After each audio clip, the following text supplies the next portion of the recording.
सुरराय पोत्रु simple fly नाम की book से इंस्पायर्ड है। ये कहानी है नेडुमरन राजंगम की, जिसको उसके दोस्त मारा नाम से भी बुलाते हैं। मारा एक टीचर का बेटा है और उसका सपना है कि वो सस्ते में गरीब और लोअर मिडिल क्लास के लोगों को प्लेन में सफ़र करा सके। और यही कहानी है कि कैसे मारा इस सपने को पूरा करता है अपने फैमिली और अपने फ्रेंड्स की मदद से। काफ़ी खूबसूरत दिल छूने वाली कहानी है। बहुत ही इंस्पिरेशनल फिल्म है।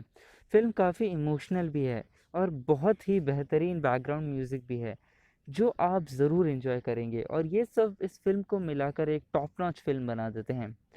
फ़िल्म शुरू होती है और मारा की एविएशन कंपनी डेक्कन प्लेन्स को रनवे पर उतरने नहीं दिया जाता। उनके प्लेन को रनवे पर उतरने की परमिशन नहीं दी जाती और प्लेन में काफ़ी कम फ्यूल है, तो लैंडिंग करना ज़रूरी है, वरना क्रैश हो जाएगा।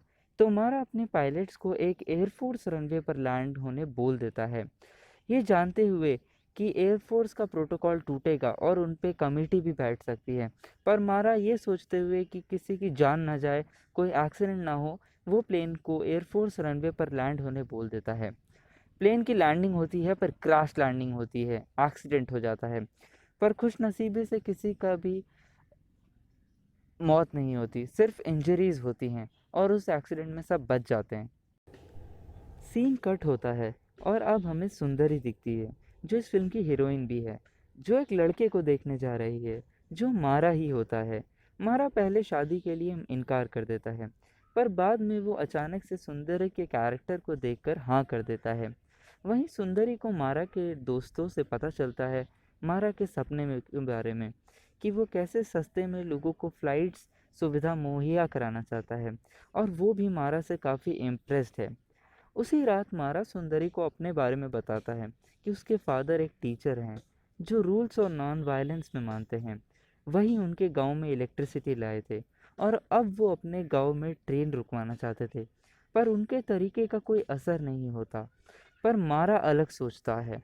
मारा धरना दे देता है और काफ़ी प्रेशर बनता है गवर्नमेंट पर, जिससे ट्रेन को उसके गांव पर अब रुकना पड़ता है। पर मारा का तरीका उसके पिता को अच्छा नहीं लगता और मारा घर छोड़ देता है। मारा बहुत स्मार्ट और इंटेलिजेंट है। वो घर छोड़ने के बाद एयरफोर्स ज्वाइन कर लेता है और पायलट बन जाता है। उसकी ट्रेनिंग काफ़ी टफ होती है और उसके कमांडर नायडू से उसकी कभी नहीं बनती। अगली सुबह मारा शादी के प्रस्ताव के जवाब के लिए सुंदरी का वेट करता है, तो सुंदरी मना कर देती है, कहकर कि तुम पहले अपने प्लेन का सपना पूरा कर लो और मैं अपनी बेकरी का सपना पूरा कर लेती हूँ, और जब ये हो जाए तब मुझसे मिलने आ रहा। और सुंदरी यह कहकर चली जाती है। मारा का साथ उसके दोस्त नायडू और चे देते हैं, जो उसका इस सपने को पूरा करने में साथ देते हैं। मारा एयरफोर्स क्विट कर देता है ताकि वो अपने इस सपने को पूरा कर सके। मारा को एक फ्लाइट में पता चलता है कि उसका आइडियल परेश गोस्वामी भी उसी फ्लाइट में है। परेश गोस्वामी के बारे में आपको बता दूं, परेश गोस्वामी जैज़ एयरलाइंस का ओनर है और उनकी कहानी भी सेम मारा जैसी ही है, कि कैसे एक आम आदमी ने एक फ्लाइट कंपनी का एम्पायर खड़ा करा।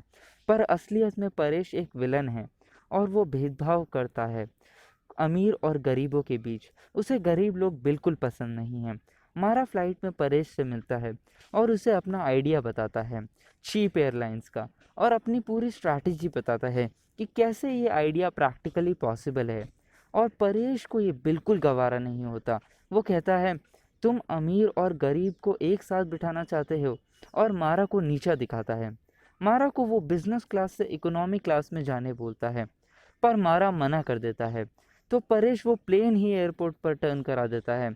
इससे ही पता चलता है कि परेश गरीबों से कितनी नफरत करता है और अपनी दुश्मनी कितने अच्छे से निभाता है। परेश मारा को बोलता है, ये सीट तुम्हारी होगी पर ये प्लेन मेरा है। वहीं मारा की मुलाकात प्रकाश बाबू से होती है, जो उसके साथ फ्लाइट में थे और परेश और मारा की सारी बातें उन्होंने सुनी थी। वो उसे बताते हैं वो उसके आइडिया में इन्वेस्ट कर सकते हैं, और वो उसको भी बताते हैं कि कैसे उसका आइडिया सक्सेसफुल हो सकता है। और मारा उन्हें दिखाता है कि कैसे उनका आइडिया प्रैक्टिकली पॉसिबल है और बहुत ही प्रैक्टिकल है। और वो उसके आइडिया में अपने बोर्ड मेंबर्स के साथ इन्वेस्ट करने के लिए रेडी हो जाते हैं। तो प्रकाश बाबू अब मारा के प्लान में इन्वेस्ट करने के लिए तैयार हैं, पर वो मारा को कहते हैं कि फंडिंग में आने में टाइम लगेगा और उन्हें डीजीसीए से अपनी एयरलाइंस को रजिस्टर कराना है और उसके लिए 47 लाख लगेंगे।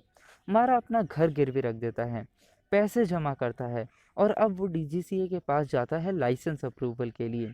पर डीजीसीए का हेड परेश का ही आदमी है और वो मारा को लाइसेंस का अप्रूवल नहीं देते।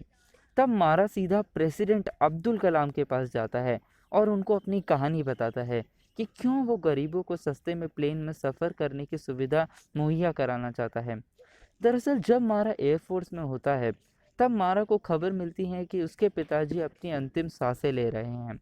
तो वो भागा भागा उनसे मिलने जाता है, पर उसके पास फ्लाइट टिकट की महंगी टिकट के लिए पैसे कम पड़ जाते हैं और वो फ्लाइट नहीं ले पाता।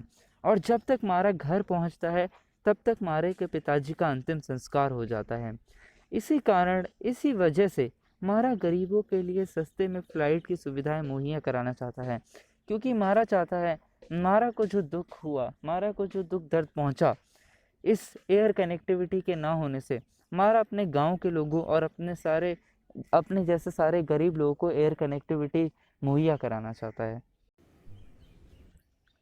मारा डीजीसीए से लाइसेंस अप्रूव होने के बाद अपनी एयरलाइन को शुरू करता है और प्लेन लीज करता है।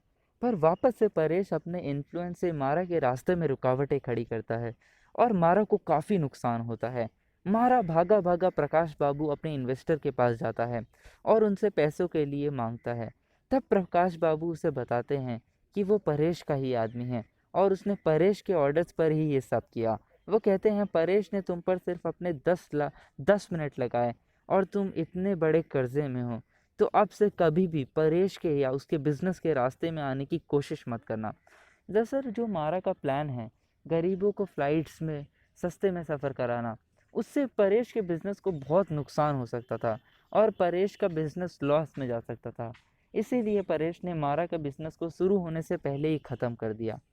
पर मारा हार नहीं मानता और उसको एक नया आइडिया आता है कि वो छोटे कार्गो प्लेन्स यूज़ करेगा अपनी एयरलाइंस के लिए। पर उसके पास पैसे नहीं हैं। तभी अचानक मारा के अकाउंट में बहुत सारे पैसे आते हैं, जो मारा के गांव वालों ने अपनी ज़मीन और अपनी सेविंग्स जो उन्होंने जमा कर रखी थी वो मारा को भेज देते हैं। मारा काफ़ी इमोशनल हो जाता है। मारा का गांव, उसके दोस्त मारा पर सभी काफ़ी भरोसा करते हैं और मारा अपनी एयरलाइन शुरू करता है, डेक्कन एयरलाइंस। और उसका पहला टेस्ट रन होता है और कट टू फर्स्ट सीन जो मैं आपको बता रहा था।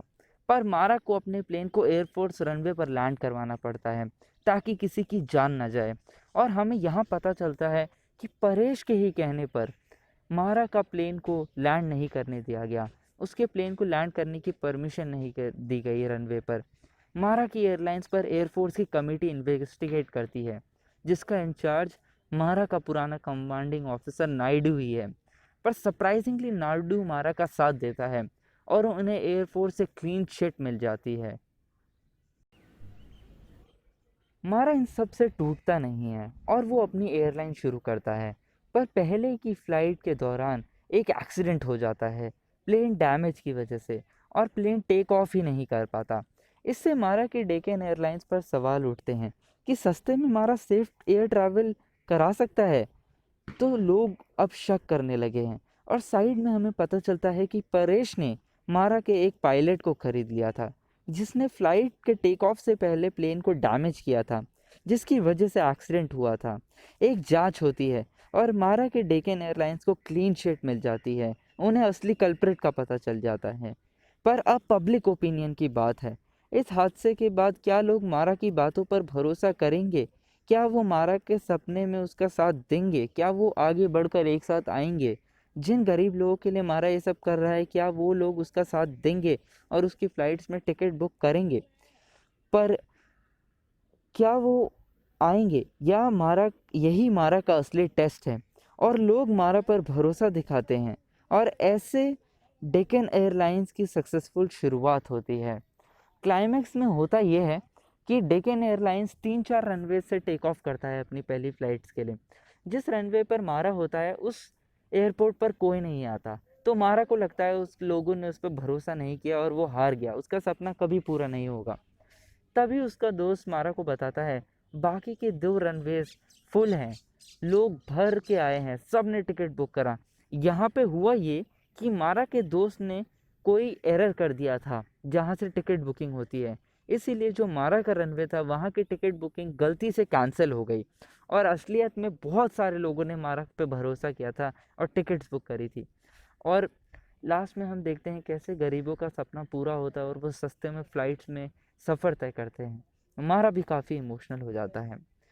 सुराराई पोत्रू एक बहुत ही इंस्पिरेशनल बायोपिक है और रियल लाइफ लोगों से इंस्पायर्ड होकर बनाई गई है। सूर्या की एक्सीलेंट परफॉर्मेंस और इमोशनल कर देने वाली उसकी परफॉर्मेंस आपको इंस्पायर होने के लिए मजबूर कर देगी। फिल्म में एक बहुत ही इंटरेस्टिंग चीज़ मुझे ये भी लगी, पहले तो फिल्म काफ़ी ऑथेंटिक है, फिल्म जिस टाइम पीरियड में सेट है उसके हिसाब से फिल्म काफ़ी ऑथेंटिक है। दूसरी, आपको फिल्म में 2-3 इंटरेस्टिंग कैमियोज़ भी देखने मिलेंगे, जैसे एपीजे अब्दुल कलाम का, विजय माल्या को दिखाया गया है। तो ये बड़ी फ़नी चीज़ें लगेंगी आपको, कैसे उन्होंने रियल लाइफ के कैरेक्टर्स को थोड़ा-सा ट्विस्ट करके दिखाया है फ़िक्शन के साथ। बट बहुत ही शानदार फ़िल्म है। इस फ़िल्म को आईएमडीबी में 9 से ज़्यादा की रेटिंग मिली हुई है और इस फ़िल्म को आप अमेज़न प्राइम वीडियो पर स्ट्रीम कर सकते हैं। ये वीडियो बस इस फ़िल्म की तारीफ़ करने के लिए बनाया गया है कि कितनी बेहतरीन फ़िल्म है, और मैं चाहता हूँ कि ज़्यादा से ज़्यादा लोग इस फ़िल्म को देखें। Thank you.